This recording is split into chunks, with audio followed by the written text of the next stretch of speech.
Assalamualaikum warahmatullahi wabarakatuh. Hai Auto Lovers. Nah, di sini kita akan membahas soal tryout geografi yang kemarin dilaksanakan ya. Nah, kita langsung aja ke soal yang pertama. Nah, di soal pertama, di sini ditanyakan ada sebuah gambar dan yang ditanyakan adalah fenomena yang tersaji pada gambar tersebut. Fenomenanya dapat dikaji dalam objek material geografi apa gitu kan. Nah, di sini kita harus lihat dulu nih. Harus lihat dulu ini tuh gambar apa gitu. Nah, di sini kan udah kelihatan gambar sungai Amazon ya. Ini sungai Amazon yang ada di Amerika itu, ada di Brazil. Nah, coba kita lihat di sini apa yang bisa kita kaji. Ada sebuah sungai. Kemudian ini ada sebuah hutan. Nah, berarti objek kajiannya ada dua, sungai dan hutan. Nah, sungai itu berarti objek kajiannya adalah tentang perairan, hidrosfer.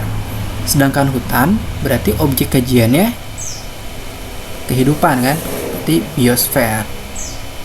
Nah, di PG-nya ini ada litosfer dan atmosfer. Litosfer itu objek kajian lapisan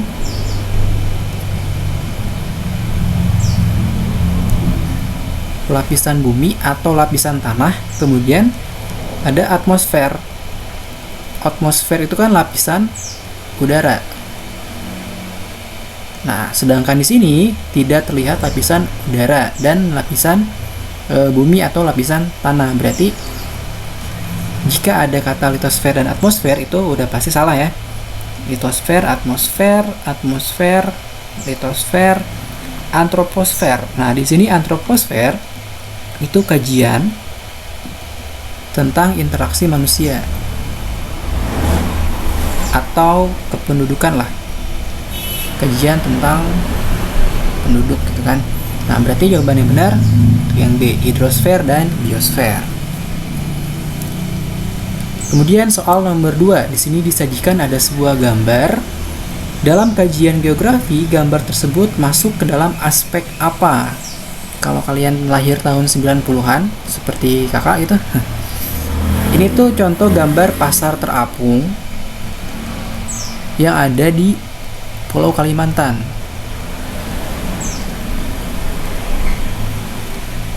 Yang ada di Pulau Kalimantan. Nah, di sini sudah ada kata pasar. Pasar itu kan tempat terjadinya interaksi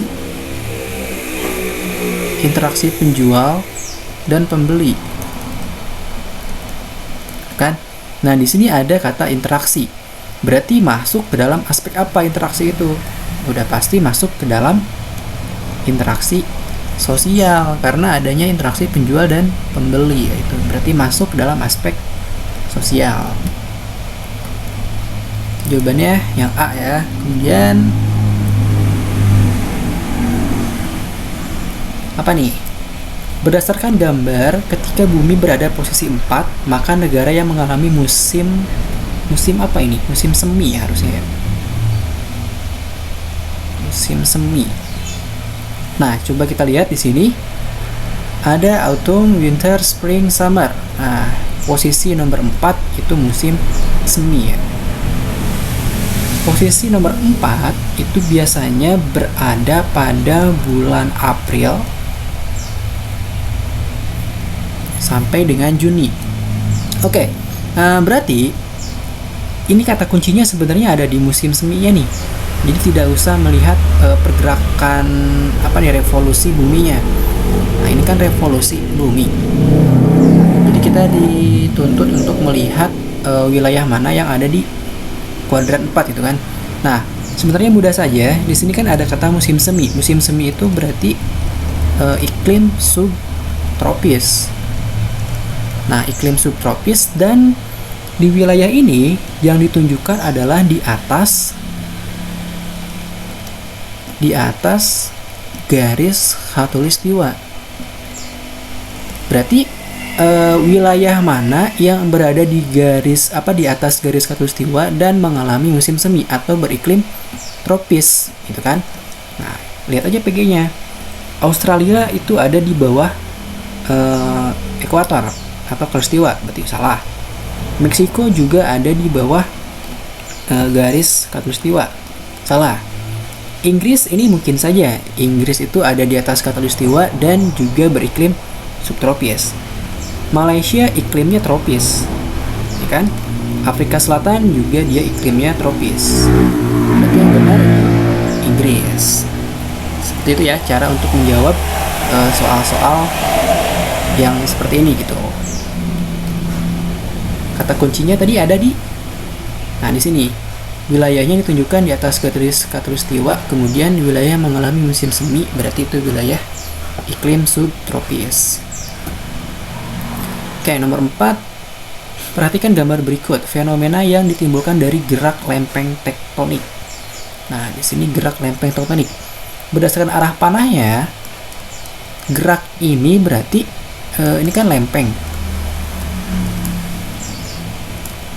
Ini lempeng daratan kan ya, lempeng benua, berarti lempeng benua. Kemudian ini warna biru ini lempeng samudra. Nah, berarti adanya gerakan antara dua lempeng tektonik yang saling mendekat. Nah, di sini terjadi tumbukan, berarti kan tumbukan atau collision. Nah, tumbukan yang terjadi itu akan menghasilkan apa? Nah, di sini kalau misalkan lempeng benua dan lempeng samudra itu terjadi tumbukan, disebut sebagai gerakan konvergen. Artinya gerakan yang saling mendekat. Nah, gerakan konvergen itu akan menimbulkan lipatan yang atas. Nah, itu berarti akan menimbulkan terjadinya deretan gunung, ya kan? Tiang B. Kemudian soal nomor 5. Nah, di sini hewan seperti gambar berikut diperkirakan hidup pada zaman apa? Di sini hewan mamut. Hewan mamut itu hidup pada zaman es. Zaman es, kemudian zaman es atau zaman glasial itu diperkirakan pertama kali muncul manusia purba. Pertama kali muncul manusia purba pada zaman ini. Itu dipercaya katanya kan. Berarti zaman yang sangat penting gitu kan. Nah, di sini ada 5 zaman nih. Di sini ada kata kuncinya, zaman sangat penting. Berarti harus tahu gitu kan ya, zaman-zaman apa yang sangat penting gitu. Nah, mamut itu hidup di zaman es dan pertama kali muncul manusia purba itu di zaman Pleistosen. Zaman sangat penting, jadi harus diingat lah gitu. Karena ciri-ciri zamannya gampang banget dihafal gitu. Ada zaman es, muncul manusia purba, dan mamut.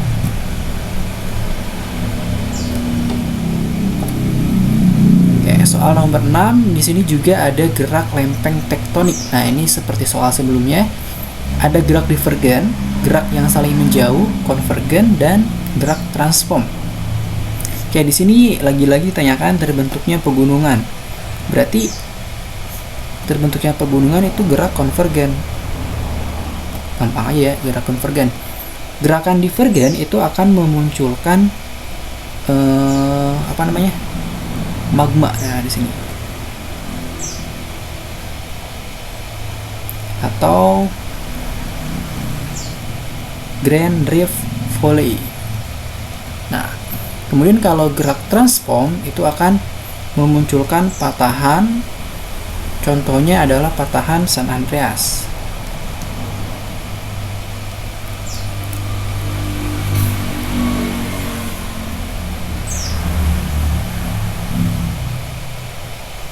Oke, kemudian soal nomor 7.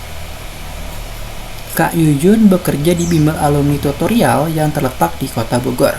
Setiap hari dia harus pulang pergi menggunakan KRL karena tempat tinggalnya berada di Kota Depok. Oke, Kota Bogor, kemudian tempat tinggalnya di Kota Depok. Perjalanan membutuhkan waktu sekitar 1 atau 2 jam. Dengan waktu tersebut, Kak Yuyun bisa, ini harus bisa ya. Pulang pergi antar batas provinsi dengan waktu kurang dari 24 jam. Maka dari itu Kayuyun disebut sebagai pekerja komuter.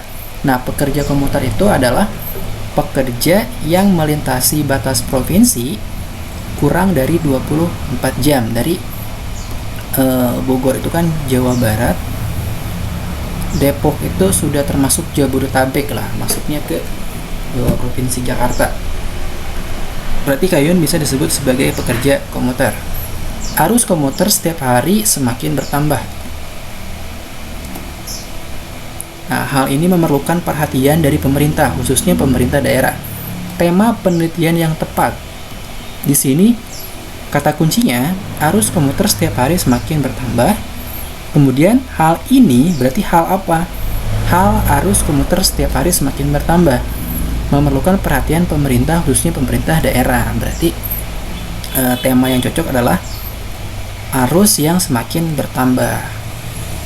Berarti yang A, penyebab kenaikan arus komuter setiap hari. Nah, karena sudah bisa dilihat dari kata kuncinya ya. Kemudian nomor 8, di sini ada contoh interpretasi citra. Jadi menggambarkan apa sih gitu interpretasi ini. Pertama ada rona gelap, jadi warnanya gelap. Kemudian ukurannya tinggi seragam. Jadi kalau ada tumbuhan, bangunan atau apa itu tingginya seragam, artinya dilihat dari atas. Ini masih belum jelas nih untuk 1-2. Nah, di pernyataan 3 ini semakin diperjelas. Situs, jadi letaknya ada di pantai atau tepi sungai. Jadi di pantai ada sesuatu yang berwarna gelap, berarti banyak bayangan di bawahnya dan tingginya seragam. Kalau pohon kelapa itu nggak mungkin, karena warnanya tidak gelap. Nah, berarti yang cocok itu apa gitu kan ya? Rawa, apakah rawa itu ada di pantai dan sungai? Bisa jadi, tapi tingginya nggak seragam, ya kan? Berarti yang paling cocok hutan bakau. Hutan tropis itu nggak ada di pantai. Sabana, taiga, apalagi sabana itu kan padang rumput. Sabana padang rumput. Kemudian taiga juga padang rumput di wilayah tropis. Maksudnya di wilayah dingin. Ya, berarti interpretasi ini menggambarkan hutan bakau atau mangrove.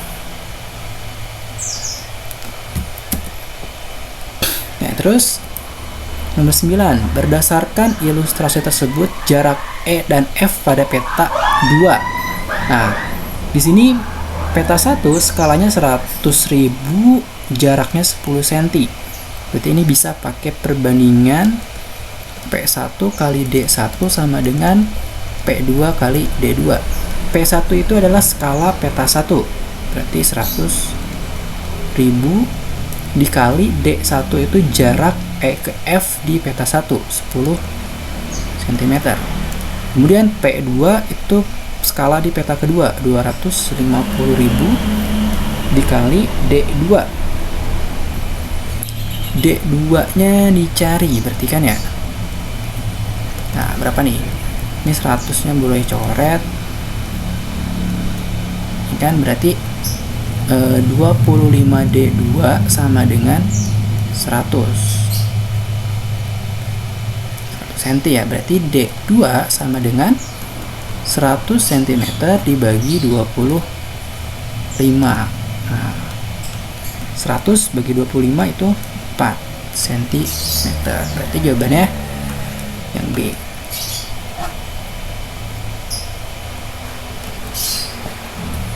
Oke, lanjut soal nomor 10. Foto udara yang menghasilkan citra gambar seperti berikut cocok digunakan untuk analisis apa? Di sini ada ungu ini ya. Berarti ini citra yang memakai spektrum UV atau ultraviolet. Nah, di sini UV itu ciri-cirinya adalah untuk mengenali objek karena perbedaan warna yang sangat kontras gitu. Jadi bisa dilihat nih, di sini kan ungunya seperti ini, terus ini hampir ke hitam-hitaman kan. Nah, yang ungu itu daratan atau tanah gitu, yang hitam gini itu laut atau perairan. Nah, jadi foto yang dihasilkan oleh spektrum ini itu sangat baik untuk mendeteksi tumpahan minyak di laut. Karena misalkan yang A ya, karena misalkan ini kan laut nih, kalau misalkan ada tumpahan minyak, nah seperti ini, itu akan sangat terlihat. Ada ungu nggak nih?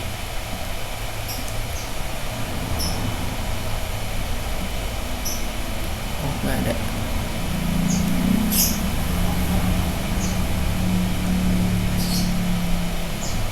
Oke, karena kalau misalkan di sini ada tumpahan minyak, akan sangat terlihat jelas gitu perbedaannya kan. Ini misalkan tumpahan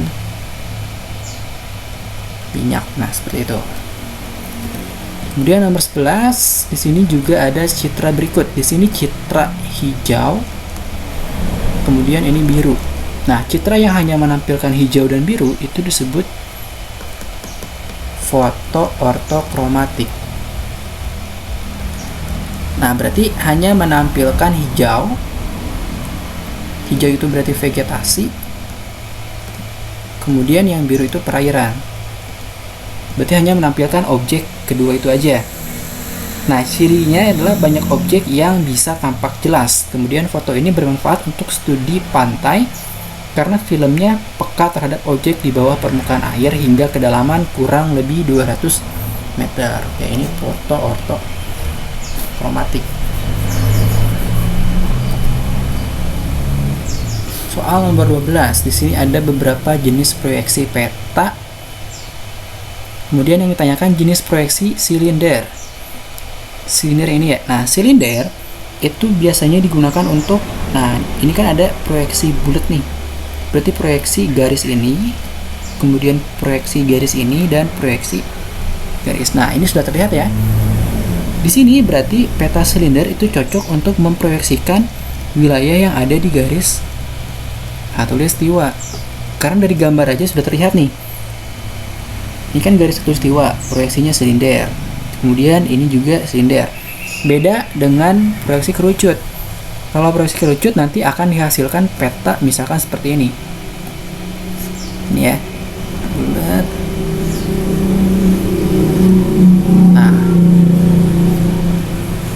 Nah, misalkan ini ada peta. Nah, proyeksi silinder atau proyeksi kerucut itu menghasilkan peta seperti ini.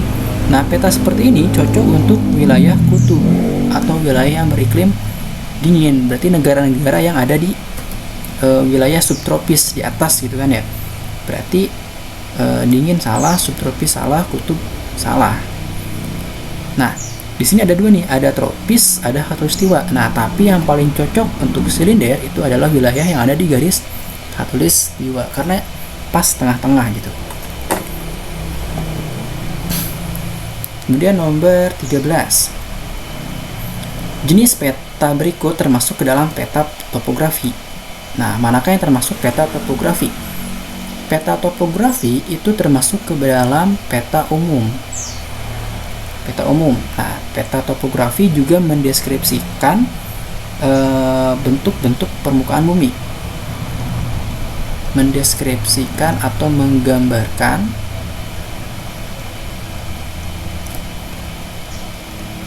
bentuk permukaan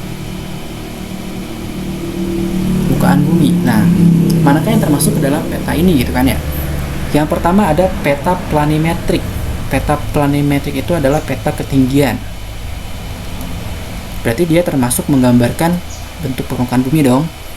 Peta kadaster. Peta kadaster itu peta kepemilikan lahan.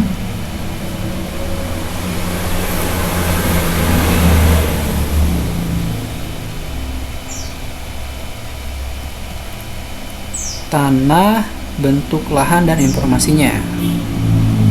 Bentuk untuk lahan dan informasinya. Kemudian peta bathymetric. Peta bathymetric itu peta yang menggambarkan atau menyajikan informasi kedalaman dan bentuk dasar laut. Oke. Peta wisata itu termasuk ke dalam peta khusus.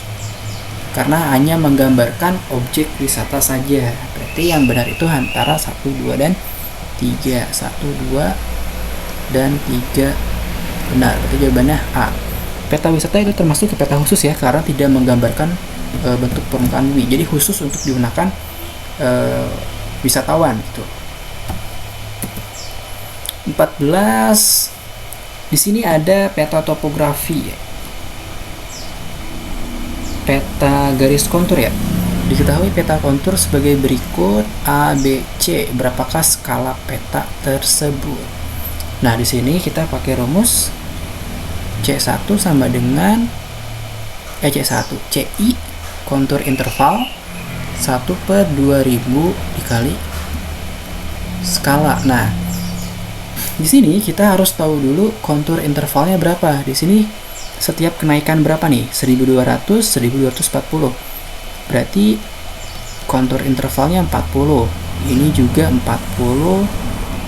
Nah, berarti CI-nya 40. Yang ditanyakan adalah skalanya. Berarti CI-nya 40 1/2000 dikali skala. Berarti skala sama dengan 40 dikali 2000. Berarti skalanya 1/80.000. C.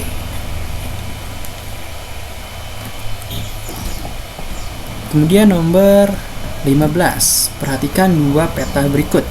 Jika diketahui jarak peta dan skala peta 1 seperti pada gambar, berapakah skala peta 2? Berarti ini pakai rumus yang tadi.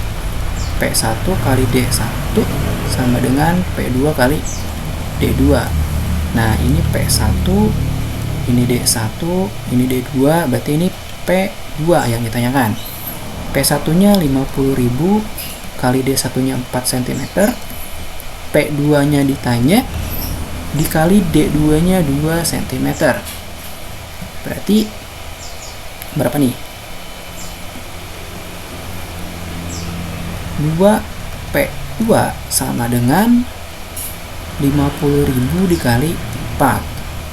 Kan? Ini cm, coret aja. Berarti 2P2 sama dengan 200.000. Berarti P2-nya 200.000 dibagi 2, 100.000. Berarti perbandingannya apa, skalanya itu 1/100.000 untuk P2. Karena kalau misalkan skala itu semakin besar jarak makin kecil nilai skalanya. Kalau nilai skalanya makin besar, jaraknya makin pendek.